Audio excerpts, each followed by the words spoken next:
estamos hablando de los femicidios, ya se registraron más de 133 en lo que va del año.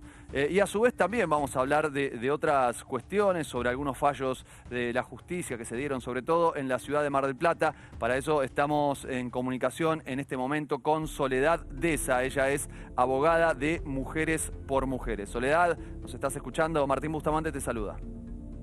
Hola Martín, sí, un gusto. Gracias por la invitación.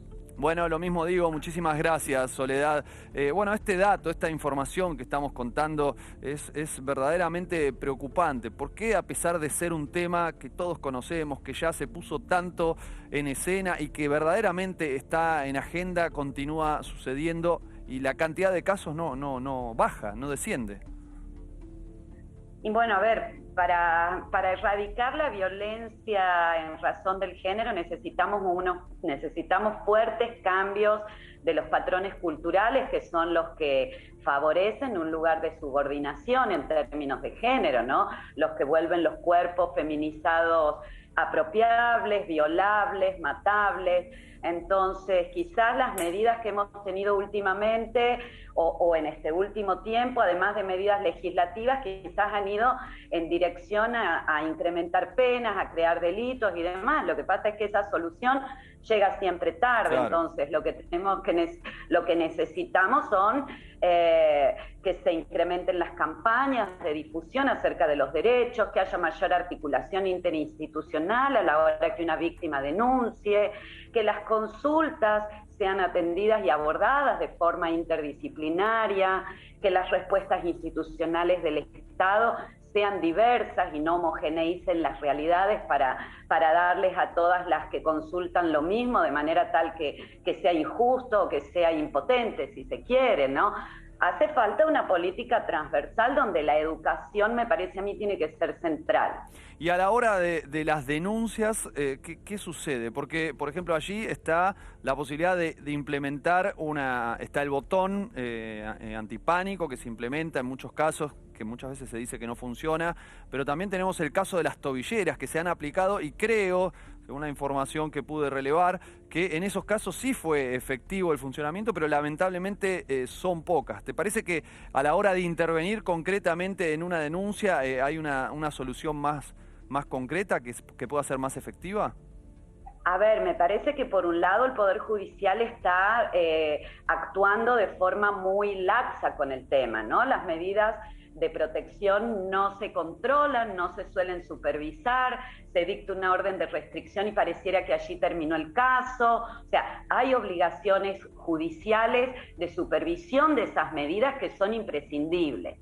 Pero al mismo tiempo tenemos que pensar que también hay casos o hay consultas que quizás no debieran solucionarse o quizás no son canalizadas institucionalmente dentro del Poder Judicial, pero no por ello deben quedar desatendidas por el Estado. ¿Por qué? Porque como la perspectiva de género para erradicar las violencias es transversal, tienen que funcionar otros mecanismos, ¿no? Como que ayuden, por ejemplo, a independizarse a las víctimas, que favorezcan la autonomía, no necesariamente arrojarlas a una existencia judicial que muchas veces las desampara y las revictimiza más de lo que las protege.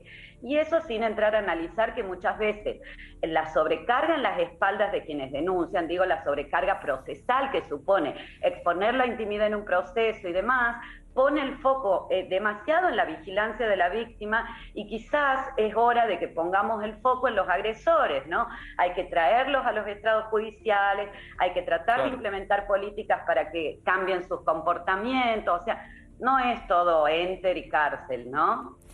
Hablando del Poder Judicial y hablando de violencias, la Cámara Federal de Apelaciones de Mar del Plata finalmente revocó una medida cautelar dispuesta por el juez Alfredo Eugenio López y este juez un mes atrás había suspendido parcialmente la aplicación de la ley de interrupción voluntaria del embarazo. ¿Cómo recibiste la decisión de esta Cámara de Mar del Plata? Y bien, la verdad que como abogada sumamente contenta porque, bueno, la seguridad jurídica tiene una razón de ser, ¿no? Hay reglas constitucionales que impiden que los jueces cometan estos graves o groseros errores, como dijo la Cámara cuando revocó el fallo de López, ¿no? Recordemos que la Cámara no solo habló de un grosero error, de un grueso error judicial, sino de una sentencia en contra de la ley y por sobre todo una sentencia sin perspectiva de género que no se hace cargo de la importancia que supone en la vida de un sector enorme de la población suspender una política pública, ¿no? Entonces, como abogada muy contenta cuando el derecho funciona como debe funcionar y no al servicio de los conservadurismos religiosos, ¿no? Que es como estaba funcionando. Y como activista por los derechos humanos de las mujeres también sumamente contenta porque creo que la legitimidad que se ha construido detrás de la ley 27610 es una legitimidad democrática que se ha sustentado a lo largo de años de lucha feminista, que ha tenido 2 debates en el Congreso y que es antidemocrático cuando los conservadurismos, una vez que perdieron la disputa política en el poder legislativo, la mudan al poder judicial. Mucho más antidemocrático es cuando el poder judicial de forma espuria se presta a este tipo de juegos malintencionados, ¿no? Que le hacen mucho daño a la democracia y a la sociedad también, así que contenta. Ahora, es interesante porque muchas veces se ve de una manera aquí en la ciudad de Buenos Aires y cuando uno va a algunas provincias o algunas ciudades, como es el caso de Mar del Plata, hay expresiones como estas, ¿no? Incluso dentro de las instituciones, dentro del Poder Judicial. ¿Cómo es la situación con respecto a la aplicación de la ley en las distintas provincias? A ver, los conservadurismos han judicializado de distintas formas a lo largo y a lo ancho del país la ley, ¿no? Hay aproximadamente 35 demandas, pero también está bueno decir que 20 ya han sido rechazadas, ¿no? Entonces, esta estrategia política de judicialización conservadora de la soberanía sexual está fracasando. ¿Qué es lo que ocurre? Como bien vos señalás, hay sociedades más conservadoras que otras y las provincias muchas veces no razonan como se razona en Ciudad Autónoma de Buenos Aires, entonces por ahí los mecanismos son más lentos o por ahí el poder judicial le habilita a jueces inescrupulosos como López este tipo de reacciones, ¿no? O este tipo de activismos que son contrarios a derecho. Pero yo te diría que a lo largo y a lo ancho del país está fracasando la judicialización conservadora. Y eso habla de vuelta de la legitimidad que tiene esta ley, ¿no? La legitimidad social en términos de consenso. Sí, que eso es lo fundamental. Te escucho, Soledad, y la verdad que es muy paradójico lo que decís, porque en verdad el Poder Judicial debería garantizar derechos, proteger derechos, y en este caso, en muchos casos, no en todos, ¿no? Pero en estos casos los está restringiendo derechos que ya fueron sancionados por el Congreso, así que me parece muy fuerte. Sí, es un triste papel y me parece que es lo que ha quedado al descubierto. De hecho, la Cámara Federal de Mar del Plata habla de un mal desempeño, le da un tirón de oreja fuerte al juez, habla de un mal desempeño y habla al mismo tiempo de un error judicial grave y lo llama a la mesura, ¿no? O sea, es muy raro que las sentencias contengan recomendaciones tan fuertes al Poder Judicial. Me parece que esta es una forma de llamar a la reflexión acerca de que el Poder Judicial no puede darle la espalda a la ciudadanía. Un lugar en la magistratura no es para tributar las creencias personales o las cosmovisiones morales propias, sino para hacer respetar la ley. Me parece que eso es lo más importante, ¿no? Fallar, sentenciar de cara a la sociedad y no de cara a un crucifijo o de espaldas a la ley y a la sociedad. Sí, totalmente, Soledad. Yendo un poco también a lo que pasa con el movimiento de mujeres, no solo en la Argentina, sino también en todo el continente. La reciente noticia que tuvimos del otro lado de la cordillera con la elección de una mujer mapuche como presidenta de la Convención Constitucional y lo que está pasando en general en muchos lugares con el feminismo, con el movimiento feminista como un componente fundamental de distintos cuestionamientos políticos y de distintos movimientos políticos que van marcando una nueva agenda en el continente. ¿Cómo vivís todo ese proceso?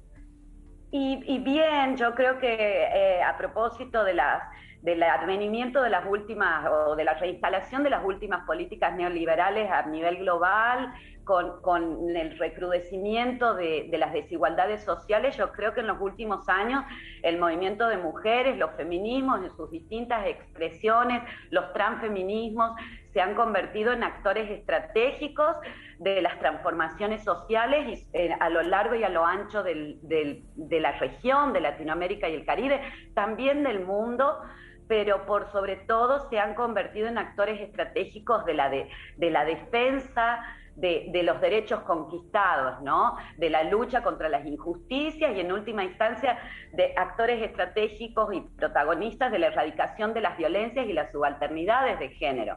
Por supuesto que lo de Chile es histórico, ¿no? Y uno lo recibe con muchísima alegría porque uno por ahí se llena la boca hablando de un enfoque de interseccionalidad y está bueno cuando uno lo ve en acto, ¿no? Y ve que los pueblos originarios y ve que las culturas que nos han precedido tienen un lugar de poder, que es una forma de reconocer y redistribuir un poder inequitativamente predispuesto. Me parece que es un acto de justicia feminista y también de justicia social, ¿no? Es un mensaje hermoso, me parece a mí, para Latinoamérica y el Caribe, para todas las jóvenes y para todas las que militamos por un mundo más vivible, más amigable para todos, para todas, para todes, ¿no? No por la superioridad ni la supremacía de nadie, sino para que sea un mundo más amable de vivir. Soledad, te vamos a pedir que nos cuentes un poco cómo trabaja la fundación que vos presidís, la Fundación Mujeres por Mujeres.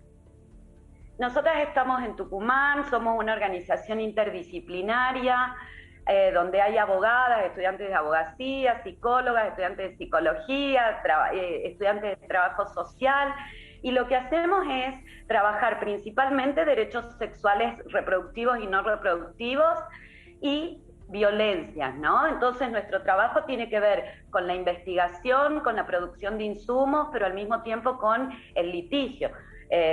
Yo soy una abogada litigante, entonces nosotras hemos defendido mujeres criminalizadas por aborto, representamos mujeres que están en situación de violencia y tratamos siempre de ayudar y de aportar a mejorar esas vidas que están muchas veces desaventajadas y son marginales y periféricas, ¿no? Entonces nuestro trabajo desde hace 5 años va en esa línea. Más que interesante. Muchísimas gracias por ayudarnos a pensar esta situación tan delicada que estamos atravesando como sociedad y desde ya te mandamos allí a Tucumán un gran abrazo. Muchísimas gracias, un abrazo para ustedes.